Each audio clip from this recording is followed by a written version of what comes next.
I was shopping for Christmas presents one day, and all of a sudden a Christmas gift for me came into my view. The GoPro side helmet and top helmet mounts for their cameras.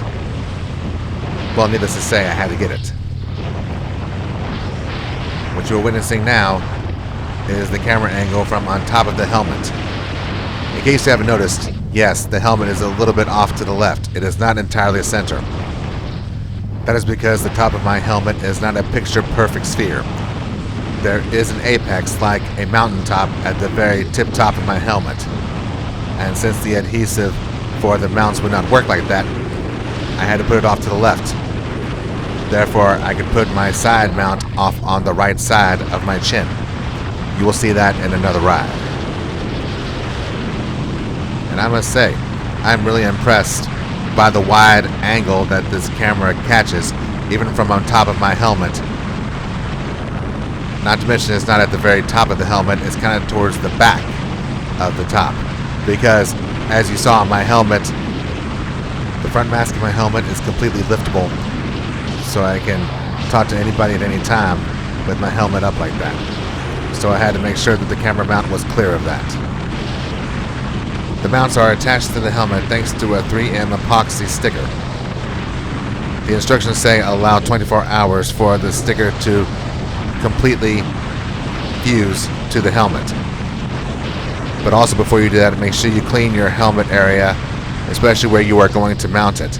That way it can get a complete and total adhesion, so it can withstand 75 or 80 mile per hour winds in a prolonged status like this. And even though I'm traveling at a measly 65 or 70 right now because there was a heavy breeze coming in from the south off of Sabine Lake, there's still plenty of wind to go around. So needless to say, this camera mount got a very good test out of this ride. And we've only started. You can acquire these mounts at any store that also sells GoPro cameras, whether it is Best Buy or Walmart or anything along those lines. These camera mounts ran me about $17 here in Southeast Texas. They might be more expensive elsewhere, but honestly, it shouldn't go any further than $20 for these two mounts. So just make sure you take care of them and also adhere to the adhesive instructions as well. That way you can have the best chance for complete mounting adhesion.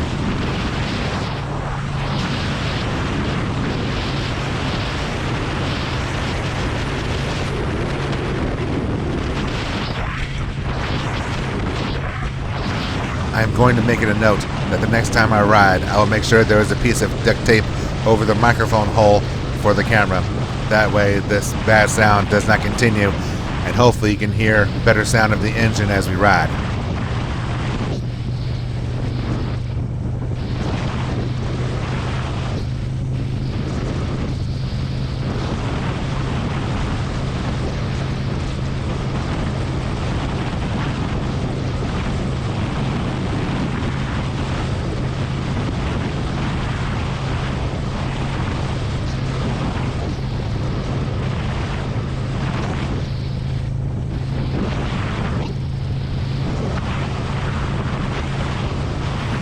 The Veterans Memorial Bridge and the Rainbow Bridge cross the Neches River as it empties into Sabine Lake.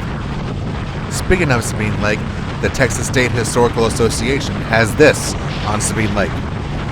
Sabine Lake is on the Louisiana-Texas boundary in eastern Orange and Jefferson counties and western Cameron Parish, Louisiana. The lake, some 14 miles long and 7 miles wide, is formed by the confluence of the Neches and Sabine rivers. Through its 5-mile-long tidal outlet, Sabine Pass, it drains some 50,000 square miles of Texas and Louisiana into the Gulf of Mexico. The area around the salty lake has been inhabited by man for more than 1,500 years. Dominant Indian tribes include the Attakapas. Intensive European activity came in 1777 when an English party led by Captain George Gauld mapped the lake.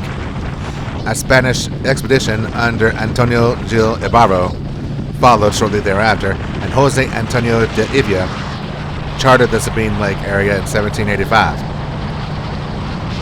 Though shallow bars at its mouth prevented large ocean-going vessels from sailing upriver, Sabine Lake became an important avenue for trade during the 1800s. Jean Lafitte smuggled slaves into Louisiana via the lake in 1810. Adventures that he left caches of gold along the shores have attracted interest for many years.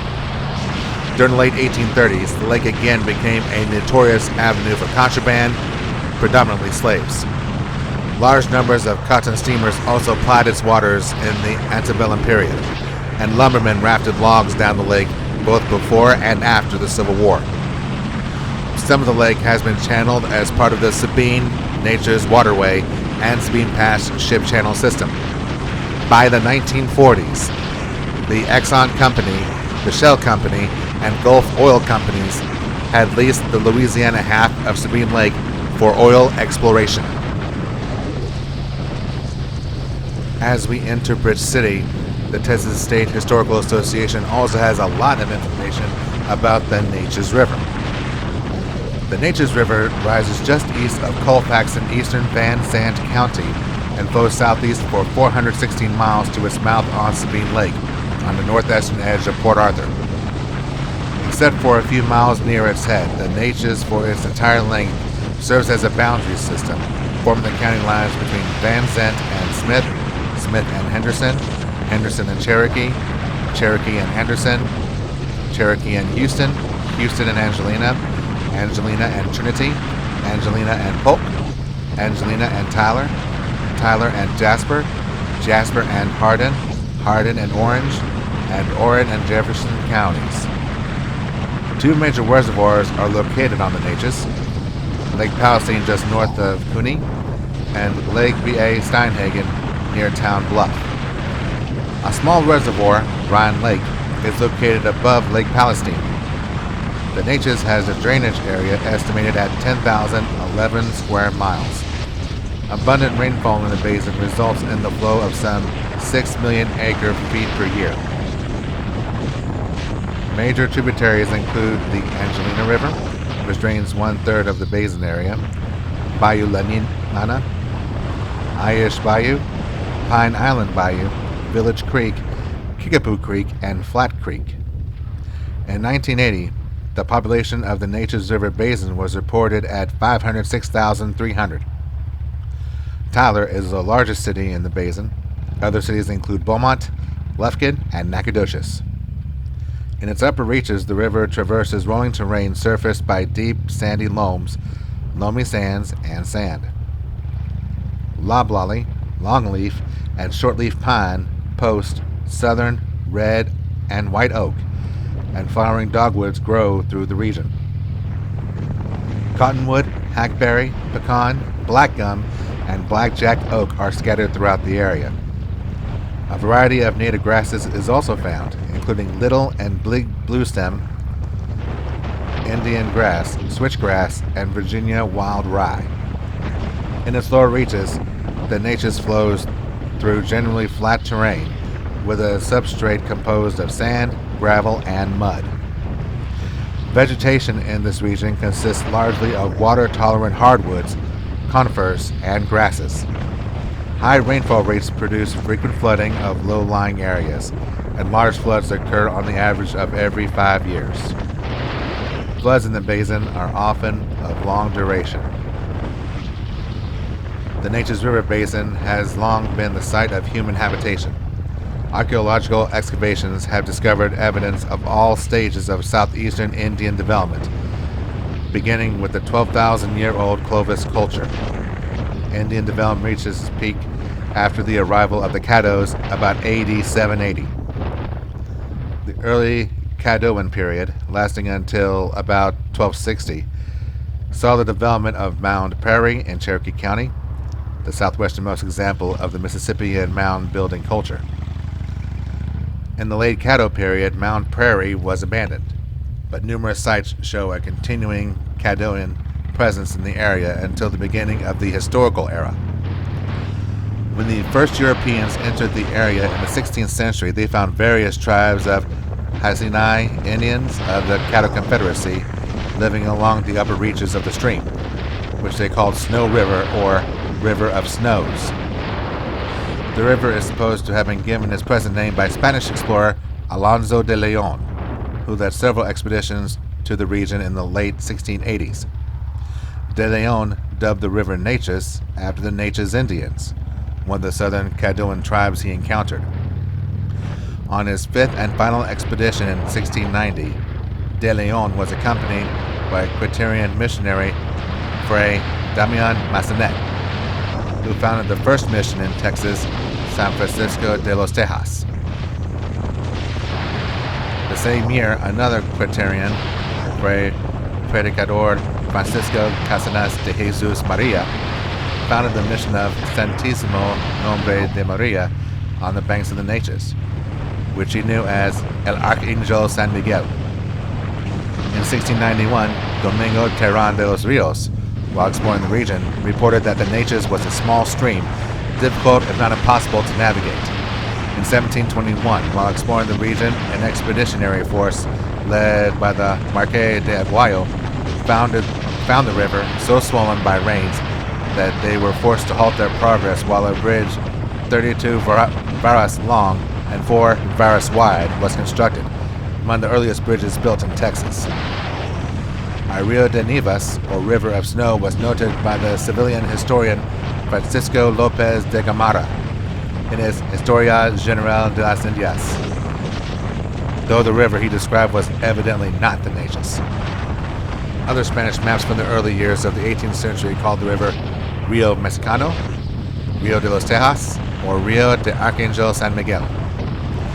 Many maps mislocated the Neches or confused it with the Sabine or other streams of the region. Jose Antonio Pichardo, who made a close study of the Louisiana-Texas boundary in the first decade of the 19th century, reported all of this past confusion, pointing out at the same time that the designations for the two streams, Neches or Rio de Nievas from the western and Rio de Sabinas for the eastern, had been well established for years, and that when the Rio Mexicano designated was used, it was only properly applied to the Neches. Between 1839 and 1836, an argument that the names of the Neches and Sabine had been confused on maps received considerable attention, especially in the United States. Despite the attempts of the Spanish to colonize the area, large numbers of Europeans did not enter the Neches Basin until the 1820s, when Anglo-Americans from the southern United States began to settle here. When Mexican official General Manuel de Muir y Terán was sent to the region in 1828 to report on conditions, he found that the ratio of Americans to Mexicans was nearly 10 to 1. Numerous hand-propelled ferries established along the river during the 1830s and 40s helped to open the area for settlement. Among those ferries were the Clarks, Lovings, Fans, Seamans, Allens, Martins, Sheffields, Duncans, Boykins, Rawls, Aldridges, Jordans, Matts, Town Bluff, and others. On his first trip to Texas, Stephen F. Austin recognized the potential of the Neches as a means of transportation. In 1821, Austin wrote in his journal that he came to the River Neches. This river affords tolerable keel boat navigation from the mouth of the Antoyago Down and mouths the Sabine Bay. During the 1830s and 40s, flat-bottom barges were used to float cotton and other agricultural produce downriver to Sabine Bay, where it was loaded on larger ships for transport to New Orleans, Galveston, and other ports. The booming river trade on the Neches and the Sabine, which also empties into Sabine Bay, contributed to the rise of Beaumont and Port Arthur. The first steamships began to ply the river in late 1840s, when Robert and Moses L. Patton purchased the steamer Angelina. Other noted riverboats that served the Neches Sabine Basin included the Neches Belle, Pearl Rivers, Florida, Laura, Star, Katy, and Frankie. Because the upper reaches of the Neches were usually too shallow for steamers during the dry season, farmers had to haul their goods to Bunn's Bluff on the lower part of the river. As a result, Bunn's Bluff developed into an important part with large warehouses and docks. The river boats continued to navigate the Neches until the 1890s, but by the 1870s and 80s, the railroads had begun to replace steamboats as the most important vehicle of trade. The last of these large steamers, the Neches Belle, operated on the river from 1891 until 1894. During the late 19th and early 20th centuries, the upper Neches River basin was the site of intensive logging, and numerous sawmills were built along the banks of the river and its tributaries. Downstream, the broad Neches floodplain became the site of intensive rice culture during the early 1900s. After the Spindletop boom of 1901, the Neches Basin also became the site of large-scale oil exploration. The growth of the oil industry led to the development of the Beaumont-Port Arthur-Orange metropolitan area as a major site for oil refining, processing, and shipping. In a future ride, I will tackle the history of the Sabine River, although I imagine it may not be that much different from that of the Neches. In the meantime, we are passing through the western part of Orangefield, Texas. Let's see what the Texas State Historical Association has on Orangefield. Orangefield is at the junction of Farm Road 105 and 408, 20 miles east of Beaumont in southern central Orange County. It developed around the Orange oil field discovered in 1913, a major producing well which was brought in 8 years later. It led to the opening of the Orangefield post office in 1922.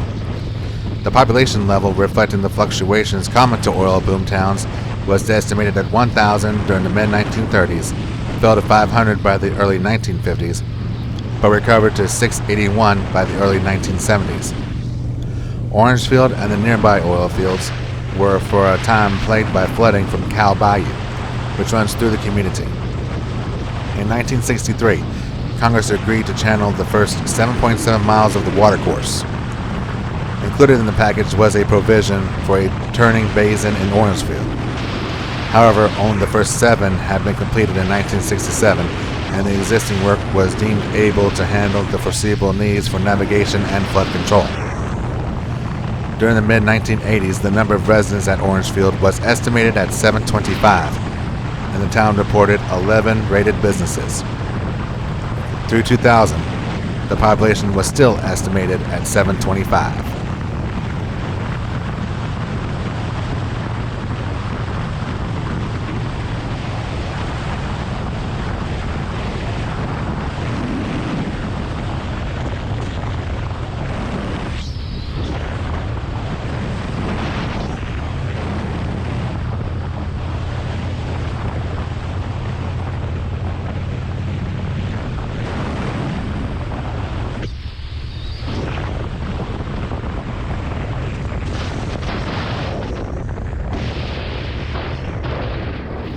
It's not every day you're riding along and you see a train signal down on the ground like that. It didn't appear to be broken or damaged, at least very obviously, which tells me that there may have been something wrong with the signal on the inside, like circuitry or something else. Very interesting. I ride these roads all the time, and that's my first time seeing a signal down like that. We're about 20 minutes into this ride, and based on this angle, I can definitely say there's a lot of positives that I do like about this particular angle. One, you can still see the bearing of the bike, but you also see a lot more of the road and the surrounding areas as we are passing through. If you don't mind the turning left and right, this can be one really fun angle to be riding with. If I ever get a 360 camera, which I am looking into, I think that this top mount would be the perfect place for it. Not only would you be able to see everything that I see, but you may also want to see the back of the bike more often. So I can definitely see a lot of positives out of this top helmet mount angle. And as always, your thoughts and comments are always well appreciated.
Up in front of you, you are seeing Interstate Highway 10. We will go west towards Orange for a little bit.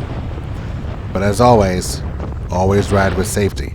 And since I knew it was particularly breezy from the south today, I knew I was going to have to take it easy as I got on the highway.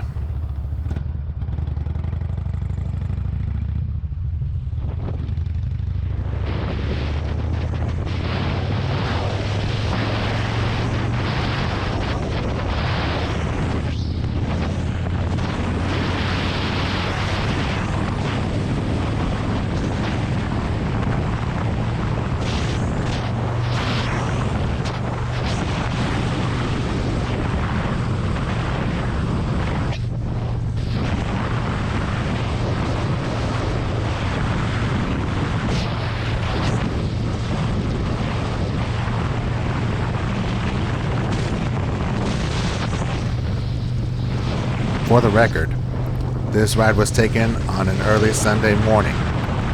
So if you're a beginner rider or a novice rider and are trying to get comfortable with highways, judging by the traffic on Interstate 10, maybe an interstate highway in between major towns with hardly any traffic is your best way to go. Because as you can see, this traffic here is particularly light this morning. So again, if you're just starting out in bike riding, you want to get some highway miles in, tackle an interstate highway away from the city on a Sunday morning.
And as we are approaching the Flying J here in Orange, Texas, where we will conclude this particular video, allow me to thank you again for everyone who has subscribed to this channel and has consistently watched the content.